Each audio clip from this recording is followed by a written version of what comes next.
Hey, what's up everybody? Welcome to Car Question. Matt is a real happy guy today because it's the third video that we are doing with Volkswagen. It's now time for the Golf R. Ladies and gentlemen, welcome to performance territory. This is the beast of Volkswagen, one of the most powerful car yet refined that you can find on the market. Remember the past 2004, the R32, 240 horsepower, VR6, that sound, that humming. It was incredible. This car was amazing, and a lot of Canadian and American were kind of sad because we didn't get it. It was not until 2012 that we got the car at 270 horsepower, but now for this year it's completely redesigned with an amazing styling. Look at this car. Great style yet sober. It's not screaming, look at me, I've got a performance car. It's looking just great. You know it meant business when you look at the tires and at the brakes, and also at that exhaust in the rear of the car. There is no fog light like the GTI. The hexagonal fog light is kind of missing, but you still got the stem that you can press, and it's for weather light. So what we really like about the Golf R is the new engine, the new horsepower that you're gonna find under the hood. 315 horsepower from a turbocharged 4-cylinder engine, 295 pound-feet of torque, and it's going to depend. If you go automatic, you've got more torque, and manual 280. What's the reason behind this difference? It's pretty simple. The manual transmission is not available except here. And when it comes to the engineering of Volkswagen, they didn't want to design a completely new transmission, so they put this existing one, but they kind of restrain the amount of torque that this car can give simply to preserve the transmission life. So you're gonna have to be careful if you're gonna tune that car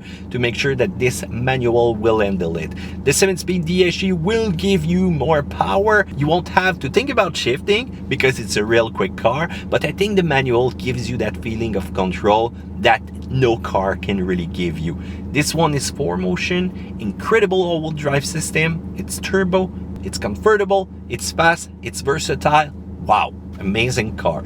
You've got also with that 4Motion this year a new torque vectoring all-wheel drive system for the improved handling, and you can switch it by the press of that button into a special mode, which is going to be a Nürburgring, but you've got also the drift mode, and you can hear right now the rumbling of the beast simply awaking, and it's gonna give you more power to one side or another. As soon as you're gonna get into a curve, that torque vectoring system will send the power where it needs to get you faster out of that curve. And you know that apex, as soon as you need to exit the curve, it's gonna give you a boost of power. But what happens when you put it into drift mode? You turn, you press the accelerator, and boom, you go into amazing drift. On tarmac, well, it's not a rear-wheel drive car though. It's still impressive, it's still fun, it's still reserved to the track. You're gonna have to be careful. But when it's gonna come winter time, I cannot wait to test that Golf R with 4 studded tires, amazing grip, and put it into that drift mode to have some amazing fun. Once you get inside, you're gonna get everything that the Golf GTI has. You've got that cool cluster with some amazing feature, and there is still that problem though with the touchscreen, the tactile. As soon as you're gonna hit the climate control, boom, you get into the screen, some reaction. Well, there's room for improvement, but it's still kind of okay. I kind of like that.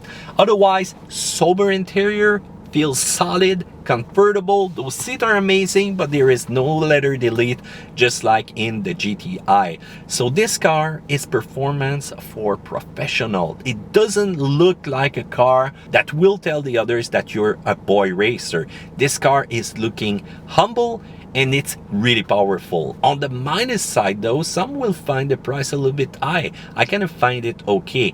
$45,000 for a manual transmission, $46,000, $395 for a DSG. There is no option here except the power sunroof, which is kind of small though, but I'm equipped with that today. You've got also the fuzzy touch control that I'm not really a fan of, but it's still okay. Apple CarPlay, Android Auto, you got that. There's no practical wagon coming to the States or America here. You've got the interior quality. For some, it's too sober. For me, it's right there on target, black. I just love that. And you've got the engine, which is humming sometime at highway speed, but guess what? It's a sports car with an amazing exhaust.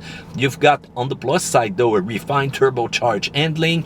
Really fun. It's gonna put a smile on your face once you're gonna drive that car. Manual. Yes, you can go for that. In your face Europe. And you've got the drift mode and that special mode track, which is gonna rhyme with popcorn, fun, acceleration, everything what a Golf R is. And once you get behind the wheel, it will put a smile in your face and you will know what automotive fun, racing, performance, comfort, versatility is all about in one of the coolest hatchback that ever existed. Feel free to tell me what you think about the Golf R right there, and make sure that you thumbs up, make sure also that you subscribe, and I'll see you another time.